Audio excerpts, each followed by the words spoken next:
کہ chief justice of Pakistan عمر عطا بندیال نے واضح کیا ہے کہ 9 مئی کو جو کچھ ہوا وہ بہت سنجیدہ ہے، لیکن وہ کبھی نہیں چاہیں گے کہ فوج اپنے شہریوں پر بندوق اٹھائے۔ انہوں نے یہ ریمارکس فوجی عدالتوں میں سیویلینز کے ٹرائلز کے خلاف درخواستوں پر سماعت کے دوران دیے۔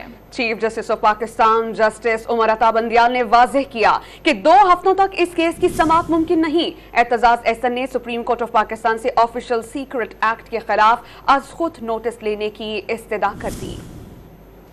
چیف جسٹس عمر عطا بندیال کی سربراہی میں 6 رکنی لارجر بینچ نے فوجی عدالتوں میں سیویلینز کے ٹرائلز کے خلاف درخواستوں پر سماعت کی۔ دوران سماعت اعتزاز احسن اور لطیف کھوسہ نے عدالت سے جلد فیصلہ کرنے کی استدعا کی۔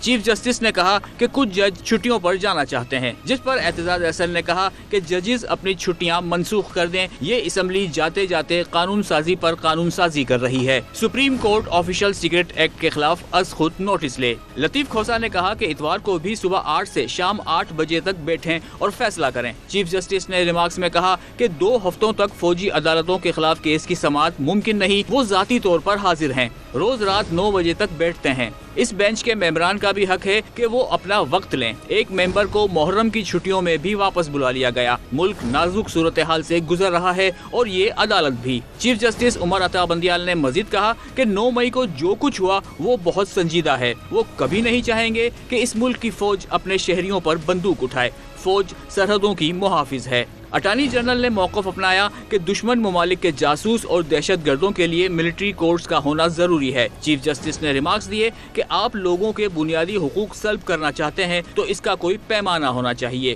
عدالت نے کیس کی مزید سماعت غیر معینہ مدت تک ملتوی کر دی۔